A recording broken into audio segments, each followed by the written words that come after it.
So who talks first? You talk first? I talk first. At last we will reveal ourselves to the Jedi. At last we will have revenge. Always two there are. Good. Twice the pride, double the fall. You are the chosen one!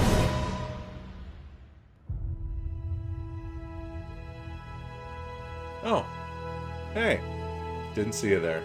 Welcome back to Roll On Gaming. This is a very special episode, a very exciting wrap-up episode of our time at Gen Con. Before we do that, I'd like to introduce my co-host, my brother Corwin. How are you today, Corwin? I'm doing great, man, but I'm betting I'm not as good as you after the weekend you had. Yeah. Let's just say it was a weekend. We're going to talk all about it. There's story time after story time that we're going to have.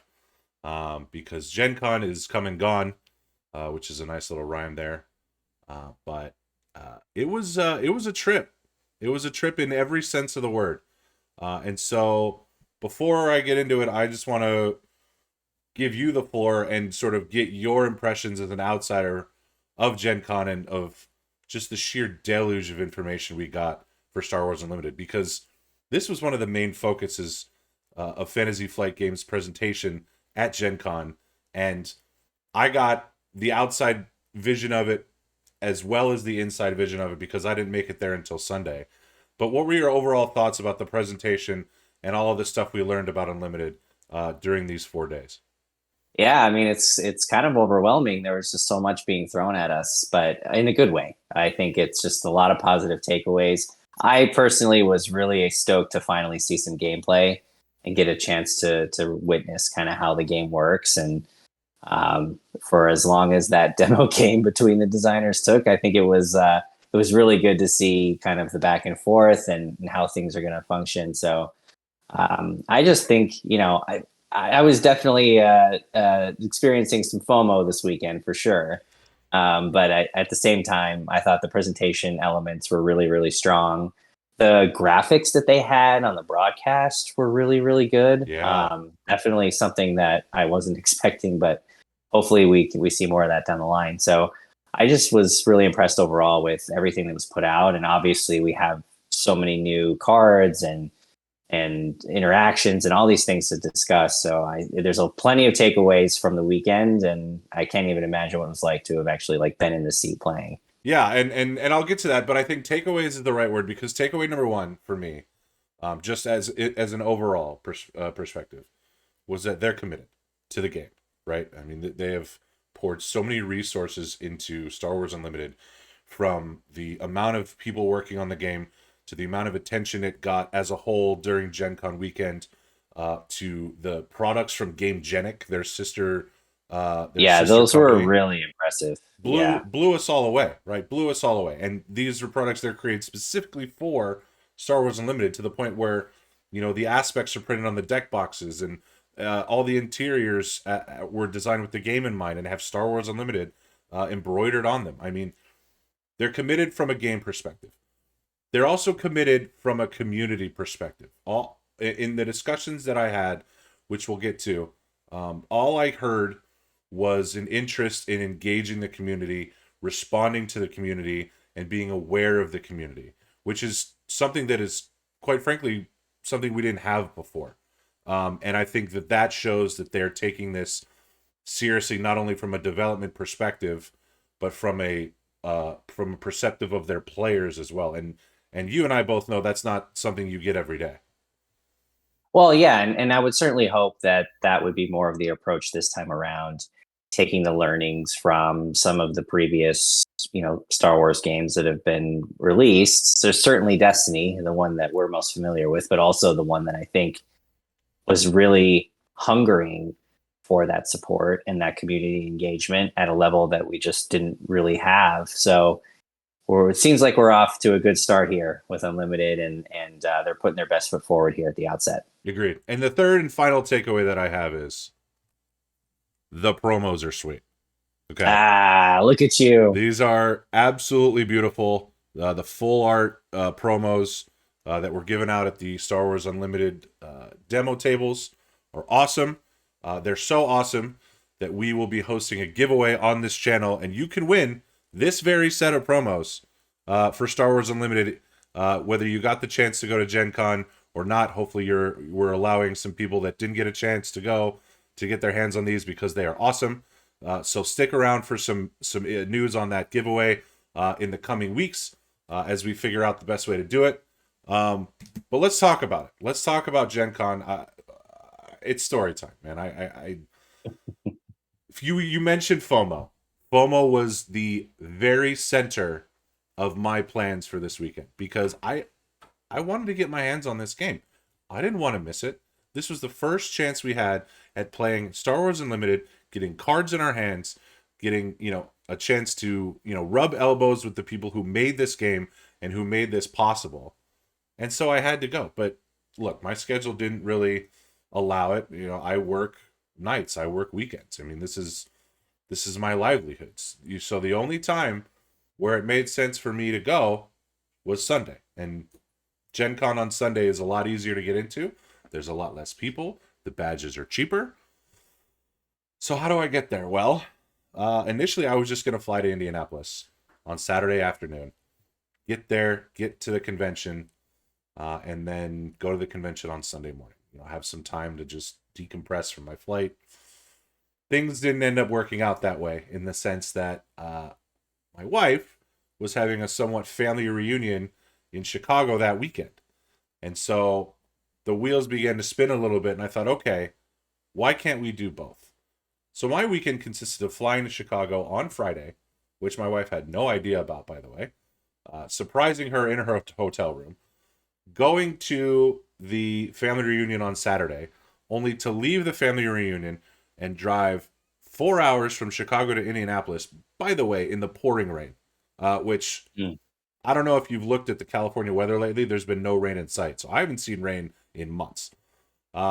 Made it to Indianapolis, only to find out that the hotel I had booked 2 months ago had been overbooked, and they didn't have a room for me.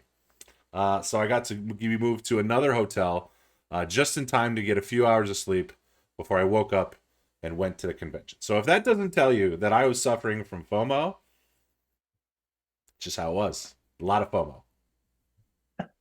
That sounds like quite the adventure, but also, somewhat self-imposed, I guess. This is changing true. up your plans. But but you're being a very good husband, so no one can knock you for that. You gotta earn the spouse points every once in a while, and you know Yes. what? I figured it was my payment for allowing myself to go to Gen Con. Let's also spread some love and give some attention to the other side of the family there. So. But once I got there, look, I am going to sound like a Fantasy Flight shill as I'm talking here, but I cannot be more impressed with how Fantasy Flight was handling the Star Wars Unlimited event as a whole. I mean, as soon as I got there, I met with the community engagement specialist, Xander Taylor, and he immediately started introducing me to the rest of the team. I got to meet Josh right away. I got to meet Jim Cartwright right away. He brought over Jeremy Zwern at one point. I'll get to that. And then, the whole team that was there was readily accessible, at a moment's notice. And Xander knew that I was only there for a day because he'd paid attention to the podcast, which mind-blowing. And said, okay, we'll set you up. And, you can go over here to this corner where we'll just feed you people to play the game with you.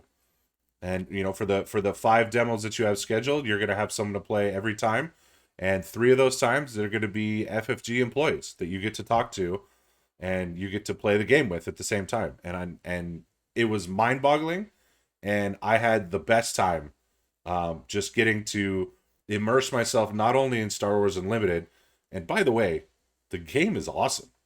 Like, we're going to talk about that in a second, but because the game's awesome, but. Not only to immerse myself in playing the game, but also in learning about how the game came to be and the philosophies for the game from the people that I talked to. And those interviews are going to be coming out in future videos on the Roll On Gaming channel. So make sure to stay tuned for that. Make sure to hit the subscribe button so you don't lose out on seeing all that great content. I want to spend some time and give it some TLC because I was definitely one-man banding it when I was at Gen Con. But that's gonna be some content that you don't want to miss. So stick around for that in the coming weeks. But aside from all that, and I don't want to give too much away because those interviews will speak for themselves and they're great. But the gameplay, man, these are 30 card decks. They're limited demo decks designed specifically for teaching and to show what the game can do. And it really delivered. I mean, this is a game, and I don't know how you found it from the demo. I know it was a lot slower and more thought out in the demo with Jeremy and Aaron. But it really didn't feel like a demo game. It felt like, okay, I need to be on my toes here because there are sequencing decisions and there are timing decisions and there's math to be done that you don't normally get out of a demo game in another IP or in another just another game in general. I mean, this game felt like a real game, and I don't know if that came across in the demos or not. Yeah, I definitely think it did. I wonder if some of it is just because it's new and kind of uncharted territory. Maybe there was a little bit more of kind of a foreign element to it there, or if it really is like as thinky of a game as kind of you're describing. I think we'll all be able to make that determination for ourselves, hopefully soon enough. But it definitely seemed like, yeah, I mean, there are a lot of decision points, a lot of sequencing opportunities, and different ways to spur interactions between the sides. And I think all of that just makes for a really compelling game and gameplay. But again, it's just it feels a lot different watching it versus actually sitting there playing it. So I don't know, I would be curious, of course, to hear what you have to say, but it certainly feels like there's the complexity is there. I'll put it this way, and you and I have the frame of reference of Destiny that we can sort of build on. Mm-hmm. In Destiny, at its sort of core, the sequencing decisions were pretty simple. Play card that you need to attack, like an upgrade or support. Roll your character into the pool. Do stuff with your dice. Have enough left over to control. And then try to claim the battlefield. I mean, that was sort of the cadence with Destiny. Things got a little more complicated when supports became a thing, and then mill, obviously, but at its heart, Destiny's sequencing was pretty formulaic. That's not the case with Unlimited. You have to decide, when you're going to attack and when you're going to play units, because your units are the way that you forward your win condition. There's not as much interplay with events. There's no such thing as supports, right? So, it's either you're playing units to attack your opponent's base or you're playing units to defend your own base. And how do you make sure you maximize the most out of those units? Do you play them early? If they're a sentinel, you probably do, to make sure you're protecting your base. Do you play them late to make sure that they don't just get obliterated as soon as they hit the table? When do you bring out your leader? Do you bring them out at the beginning of the round? Probably not, because then your opponent has all their resources ready to deal with whatever it is you're going to do. If you bring them out at the end of the round, maybe you're missing out on the opportunity to do something like use Admiral Mahdi if Mahdi gets wiped from the board because you played him early, or if specifically with Vader, you can't use the leader ability to get rid of a super laser technician if he's flipped. You can do it. You can do the on attack, but now you're doing overkill to your super laser technician. How do you decide when to use your cards that are big versus when to use your cards that are small? I mean, all of these things I had to sit there and think out while sitting across most of the time from an FFG employee. So it's very daunting.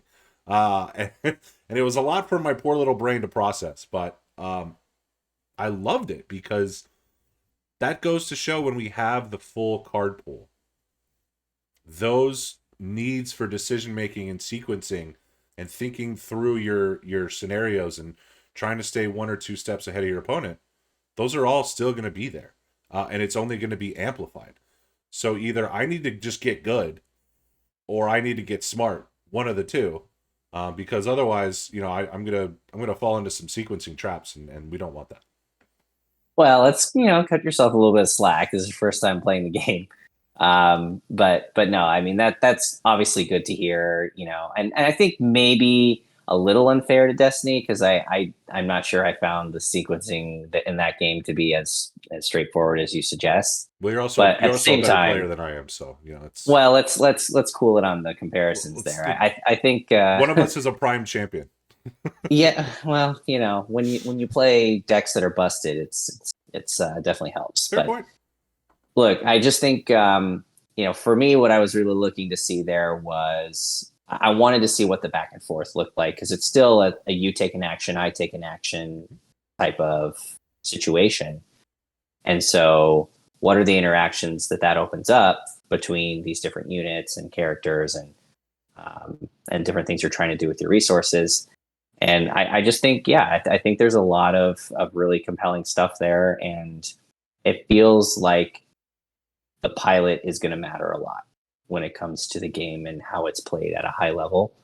So, and it also means that, there's enough that's the thing is that you could see all of that from like, if I had my competitive player lens on, like I could see all of that. But then when I took a step back and just kind of tried to appreciate the game as a whole for what it was, the simplicity of it really does come through as well.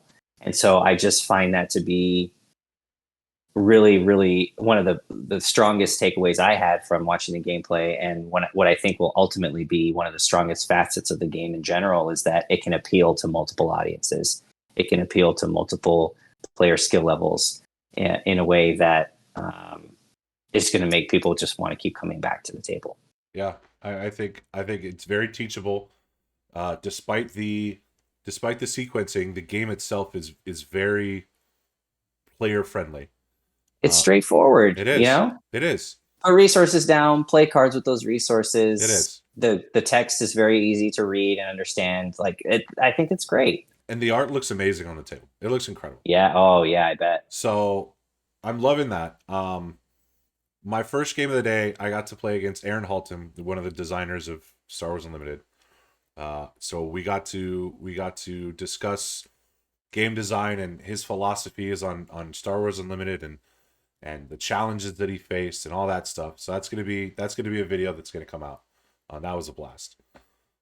My third game of the day was against Xander, and we had an awesome conversation about really this new direction that Fantasy Flight Games is taking. Just completely immersing themselves into the community and taking feedback and listening to content and going out of their way. Really, they went out of their way for a lot of us. It wasn't just me. There were a ton of content creators that got a chance to interview people on the design team, who got to see the inner workings, who got to participate in their live streams even. And this is something that I'm not going to say is unheard of. I think at their heart, FFG's always cared about their community, but this is, again, I have to say it's above and beyond what I could have expected from this. So we talked about his desire to continue to reach the community in ways that hadn't been done before, as well as his spoiler strategies, which I enjoyed talking to him about. And then right after that, we got to talk to Josh about OP. And that was a shorter conversation because he beat the brakes off of me. But I mean, that's something that people are very interested in. And so that'll be another video. So, we'll have 3 videos coming out. And I didn't even get a chance to do a video for the 5th and final game of my day because Jeremy Zwern walks over and says, "Hey, you want to play a game?" Yes, I do. I very much do. And I was sort of in awe of the situation, so much so that I didn't pull out any of my recording equipment because I thought I was done for the day.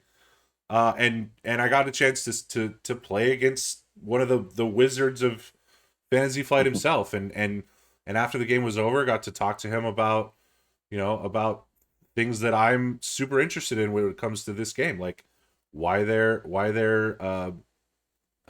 promoting playing with theme, and tribal things and things like that, and how difficult it is to balance cards. And man, I'm still just blown away by the experience. I'm blown away by the fact that I beat Jeremy. He said he was going to have his revenge one day, which I was like, please, anytime you can, happy to entertain you taking your revenge out on me, because it means I get to play with him again, and I would love to, get the chance to play with any of them again. I got to meet Danny Schaefer, one of the other head designers of Unlimited, and he was awesome too. He was sitting next to me while I was playing with Jeremy, and he was playing with somebody else and giving another interview. So again, everybody was just all in on the concept of community and building the game within the player base, and I was so I had such a positive vibe coming from that I walked away from Gen Con more excited than I've ever been for this game. And I think that my experience is not an isolated one. Let's say that. That's awesome, man. I'm very happy to hear it, and obviously thrilled for you that you got to have that experience. But I do have a very important question to ask you. I'm ready. Did you play Heroes? Yes. So I did. I played one game as Luke. I played the other 4 games.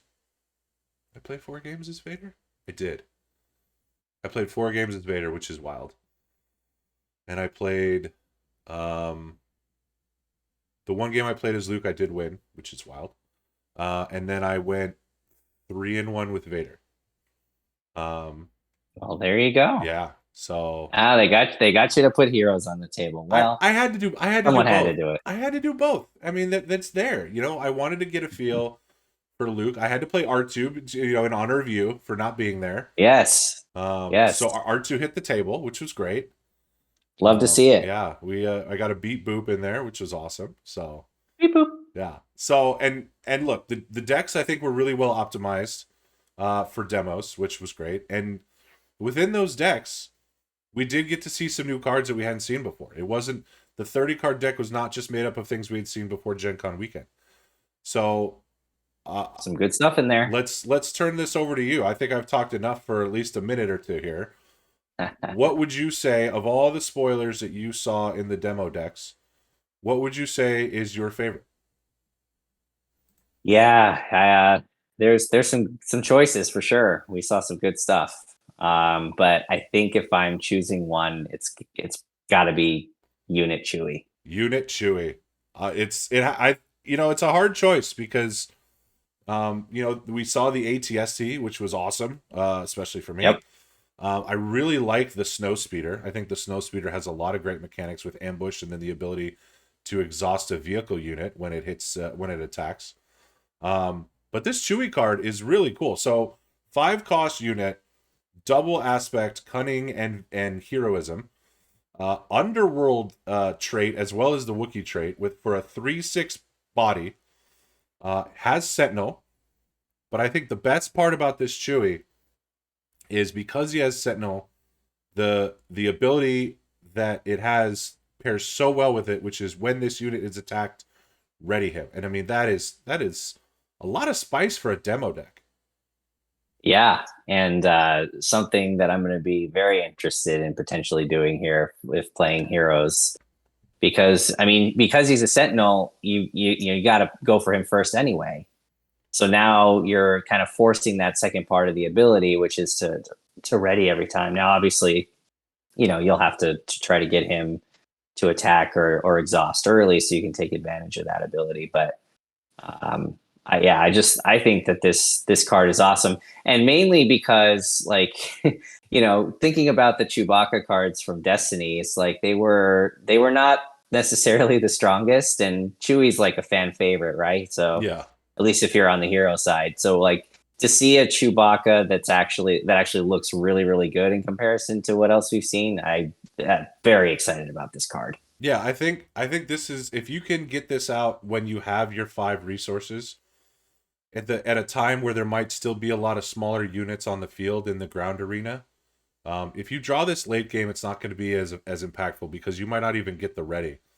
You might be in a scenario where there's a lot of high power units on the field, some of which we'll talk about here momentarily. But I think this, if you get it at 5, you have the ability to potentially ready once, twice, even 3 times, especially if you're putting a shield on with Luke or whoever.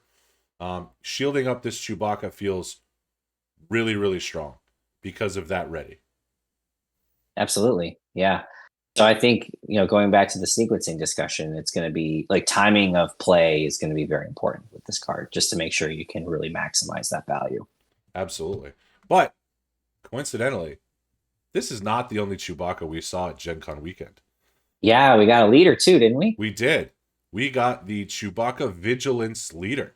Now, this was obviously not in the demo decks, but still something that was really, really cool to see, that they were dropping non-demo cards throughout the weekend. So this Chewbacca, again, double aspect, as with all leaders that we've seen so far. Same traits, Underworld and Wookiee. The leader side has an action where you exhaust to play a unit that costs 3 or less from your hand, paying its cost. It gains Sentinel for the phase. Now, before we move any further, I do want to say that playing these demo decks really underscored the importance of Sentinel. I think that especially on the hero side, because the only Sentinel for villain that I remember was the Cell Block Guard, and the Cell Block Guard feels a little undercosted potentially. Remains to be seen, but the heroism side had a lot more in the way of Sentinels. They even had a Sentinel in space, which was wild, which was the System Patrol Craft. And those Sentinels did some work on protecting the base and making it hard for people to get at, not only the base, but Leader Luke when it came out. The R2 and 3PO combination, when that came and hit the table. The Sentinels were really disruptive of that. So now this Chewbacca, giving your smaller unit Sentinel, is basically just throwing little guys into the way to defend your base, which is an interesting direction for Chewie, but also pretty cool. Yeah, agreed. And obviously his unit card has Sentinel, so I think it would follow that he's going to give other units Sentinel too, and kind of stay with that theme, even though this Chewie is in a different color. So yeah, I mean, certainly from the gameplay I watched, Sentinel seemed like it was doing some work. Obviously, with you having been there and playing the game in practice, you would feel this a lot more than I would. But sort of on a side note too, somewhat related, it also felt like Restore was doing some pretty decent work too. Just those abilities that are essentially adding a lot more HP to your base feel like they're going to be good mechanics to kind of focus on or target. So I think that being able to give these, even if just for the whole phase, being able to give Sentinel for extra base protection is going to be pretty intriguing. It was very telling to see how the FFG employees that I played seemed to value Restore a lot, to the point where they were trying to get out their Restore cards and they were trying to get rid of my Restore cards. So that's very telling to me. So I think you're right on track there with Restore. But this Chewbacca, getting back to it for a second, the epic action costs as much as the Vader epic action. So yeah, 7. So what are you getting for 7? Well, you're getting a 2/9, which is wild. And that's also a Sentinel, just like the Cunning version. But I think this one's even better because it is our first instance of the Grit ability on a card. And Grit means that this unit gets +1/+0 for each damage on it. So you could potentially be attacking, if you get the dream scenario of damage here, you could potentially be attacking with a 10/9 at one point in the game, which is absolutely insanity for something that is, on par with the cost of Vader's epic action. Vader, by the way, being a 5/8 or a 7/8 with the extra damage, depending on how you view it. But I think this Chewie might be one of the better leaders we've seen. Yeah, I would agree. And love to see they kind of carry over some theme from Destiny here with, the Wookiees kind of getting beefier as they get damaged. Chewbacca had a card like that, and Yep. then a lot of the Wookiees that came out in the last set there, Tarful comes to mind. I think there was a Wookiee warrior too in there Mm-hmm. that basically got buffs to their dice when once they hit a certain damage threshold, and so this is just kind of what we've seen in the past, and it's carrying over. And I for one, am here for it. I think this Chewbacca is definitely going to do a lot of work. And again, because he has Sentinel, you're forcing that extra ability to trigger with Grit. Because you're going to have to attack him as long as he's kind of there with his Sentinel ability protecting the base, so he's going to get the benefit of the extra damage on him. And so it seems like a really well designed card. I agree. I think that this will see a significant amount of early play. We don't know, obviously the full card pool to see how Vigilance surrounds Chewbacca, but with the amount of Sentinel we've already seen in Vigilance heroism, I think that this Chewbacca has a chance to really make some moves. But let me ask you something, Corwin. When you talk about Chewbacca, you can't really finish a conversation about Chewbacca without talking about.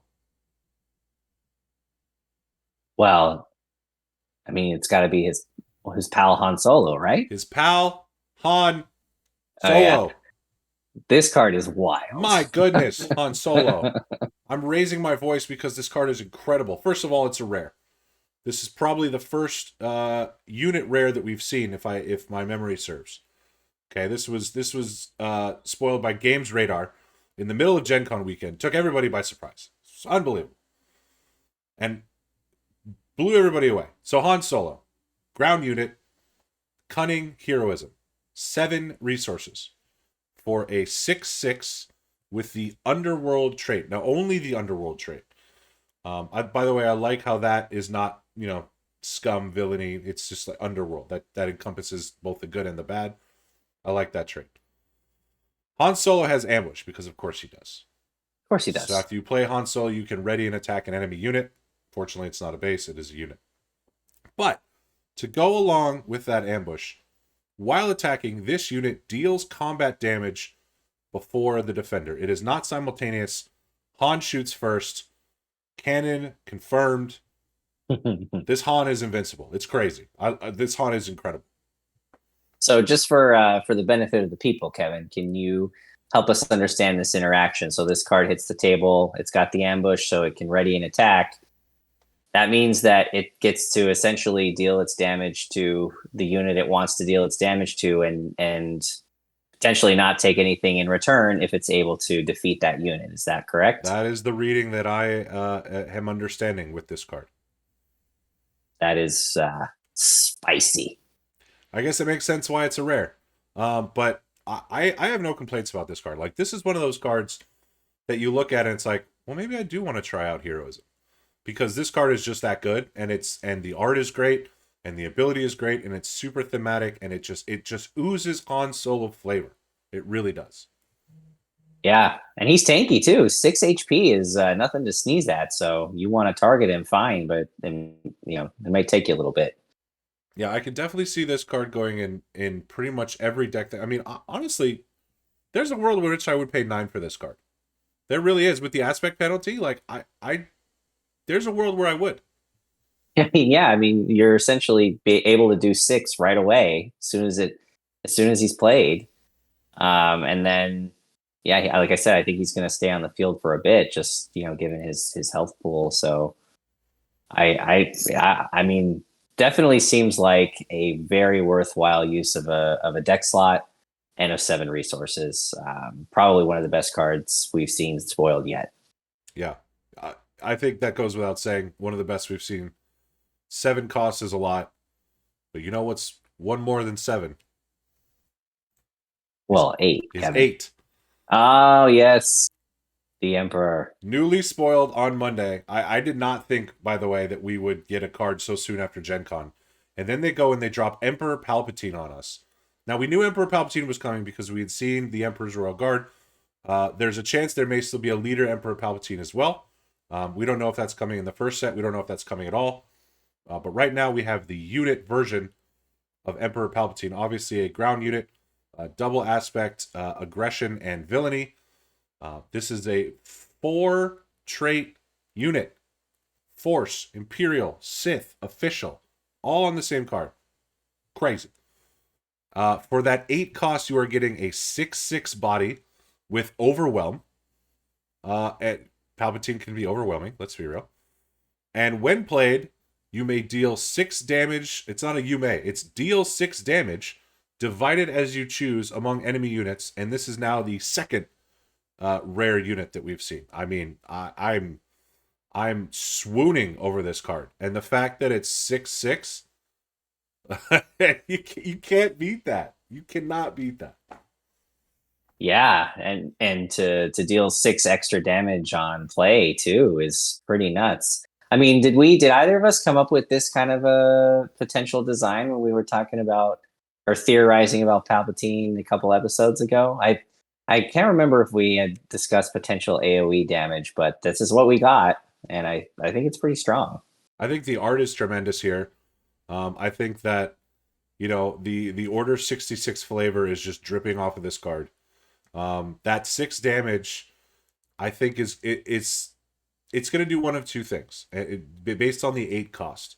You know, because this is coming out late in the game. And for reference, if I wanted to get to 8 resources in any of those demo games that I played, I think the only opportunity I didn't have to get to 8 resources was when Josh Massey sent me home with my tail between my legs. Yeah, it definitely seems like you can get there because the rounds, I mean, you're going to be playing 8, 9, 10 rounds a game, it seems, to get to the finish line in most cases. It looks that way. And then you also have the added benefit of Super Laser Technician on villainy specifically. Yes. It is command villainy, but if you're playing Emperor Palpatine, you might also want to be playing the Emperor's Royal Guard, which is another command villainy card. So there you go. You got your synergy right there. So you theoretically will be able to ramp to this card. But at 8 resources, you're either going to want to do one of two things with this AoE damage. One, you're going to want to use that 6 damage to take out a big unit like the remains of a leader, potentially a Chewie to make sure that they don't continue with the grit, potentially a Luke, something that has... Han Solo even. Han Solo, yeah, the unit potentially. But yeah, I mean, anything that's sort of just a big hulking mass on the other side of the battlefield. The other piece of it that I think is a little more intriguing is spreading out that damage in a way that maximizes the damage you already have on the table. So if you've been able to, for example, use Vader's ability to ping here, ping there, if your opponent has a lot of Sentinels on the board and you've had to spread out damage, but you haven't quite knocked out the Sentinels, this 6 damage, being able to divide it, is a way for you to be able to capitalize on damage that you've already done that is persistent, and knock out multiple units for less with Palpatine's ability. And I think that's something that's really cool. Yeah, it's definitely cool. And I mean, the applications are many. To be able to use, since you can spread it, you can, use one of those damages to hit somebody with a shield and knock that off for cheap. I think it's funny that this, Palpatine's ability and some of the stuff that Vader was doing in the demo game, like it can just go and take out space units. So it's kind of interesting to see how the damage can be applied across both arenas. But yeah, so many ways to kind of enter and flex that 6 damage around. Just seems like another really, really strong unit card, and one that's probably going to be featured heavily. Yeah, I think if there's any takeaway from the last 2 cards that we've talked about, the last 2 rare unit cards, it's that rare units that have a high cost for a reason, because they have some potentially game-altering abilities, and that's it's no wonder that they're double aspect as well, because they are allowed to push the envelope a little bit with more aspects attached to the card. And so I think that the more of these that we see, the more rare units that we see, the more the deck building possibilities are going to shape themselves out to figure out, like, okay, what do you build around here? Is it just your leader, or is your leader and your ability to get out Han Solo or Emperor Palpatine as quickly as possible? Yeah. Yep. Goes back to those decision points that are going to become sort of the critical kind of test for how you can succeed. And I think the more of these cards we see and the more of the options we have at our disposal, the more important those decisions become. So really, really stoked to see this card revealed today and to see all the spoilers from the weekend. Just continuing to build the card pool and understanding what's coming is adding more and more to the excitement and has the gears turning in the head for sure, Kevin. Starting to think about potential decks and stuff. I've thought about literally nothing else for the last 72 hours. But yeah, it is really awesome to see. And it really does beg the question, where do we go from here, right? It feels like so much of the hype around this game has been building and building and building until we got to Gen Con. And at Gen Con, it does feel like it's blossomed into this beautiful tree of hype. But what's next? In speaking with Xander specifically at FFG, they do have a strategy of when and how they're going to be revealing cards, and we're already seeing examples of that with the amount of small nuggets that are sprinkled throughout the in-flight shorts this weekend. And there's another stream coming this week. There's an aspect preview coming this week with Tyler, another one of the designers, and fantastic listen the last time he was on the stream. So they're going to be breaking down an aspect. They're probably going to reveal some cards there too, based on the description on the schedule on the Fantasy Flight website. So that's coming. They did last time too. Yeah, when they previewed the first two, they gave us some new cards. Right. So that's coming in a couple days, and then there'll be a starter deck stream, I believe, in the coming weeks after that. So this game, which we still don't have a release date for, is still continuing to feed us these little bite-sized pieces, and it remains to be seen how long it's going to be sustained. But I love it. I love the fact that I am not having to sit and rest on my hype for very long, because it just keeps getting built upon by all the new things we're seeing and learning about Star Wars Unlimited. Yeah, I mean, they seem to know how to draw things out and space it out in such a way that keeps us all interested. So hats off, certainly, to their approach and the way that they're carrying us all as a community through this and getting us ready. I'm sure that you and I, Kevin, are not the only ones that are feeling this way about the game, and that's really great too, is to be able to see so many fans of Star Wars gaming, other content creators just really express all of this enthusiasm and joy and anticipation for this game that we all are just itching to get our hands on. You've already kind of done that, and so many others did at Gen Con. I've done it. I know. I have the proof right I here. know. Yeah, and we're excited to, of course, share that same proof with some lucky winner in the future. But yes. But otherwise, yeah, I just think it's hard not to be kind of on a high after what we saw at Gen Con, and I think we'll be riding that for a while. Yeah, and as I repeated many times to the people I spoke with at Fantasy Flight, if y'all keep making the game, we're going to keep talking about it. If we keep learning about it, that's just more for us to talk about. And so really excited to continue to have these discussions and learn more about this game. And really, really excited to share with you the interviews that we had with the folks at FFG about Star Wars Unlimited. So please stay tuned for that in the coming weeks. Don't forget to hit that subscribe button so you don't miss out on that when it comes out. And then, again, we're going to be giving away a set of these promos right here. These ones right here. They're beautiful. So stay tuned for news about that. We'll probably announce that either on YouTube or on Twitter. But in the meantime, thank you so much for listening, as you continue to do. If you've made it this far, we really appreciate it. Please don't forget to like the video and comment down below which of these spoilers is your favorite. What would you want to see next as a spoiler, potentially, as we continue to go down the road as we prepare for release. How crazy am I for going on this trip? Whatever you guys want to talk about in the comments, feel free to join that conversation. And again, we really appreciate not just our listeners, but everybody at Fantasy Flight who made this Gen Con weekend really, really special for someone who was literally there for 5 hours. So, and it means a lot that I was treated so well, and that other content creators were also treated equally well. It goes a long way, and it's noticed and it's appreciated. So thank you to FFG. Thanks to all of you, and thank you, Corwin, for jumping on and letting me indulge a little bit in my travels.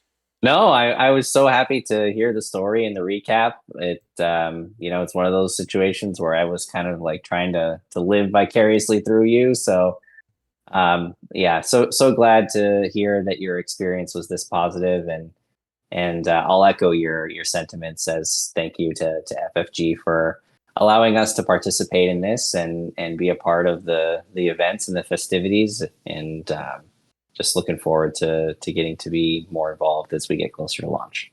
Absolutely agreed. Well, that's going to do it for us here on Roll On Gaming. Again, thank you all for your time. Thank you for listening. And stay tuned for all the great stuff we've got coming up on the channel. But for now, we're going to be signing off. For my brother Corwin, I'm Kevin. Y'all take care of yourselves. Have a great day.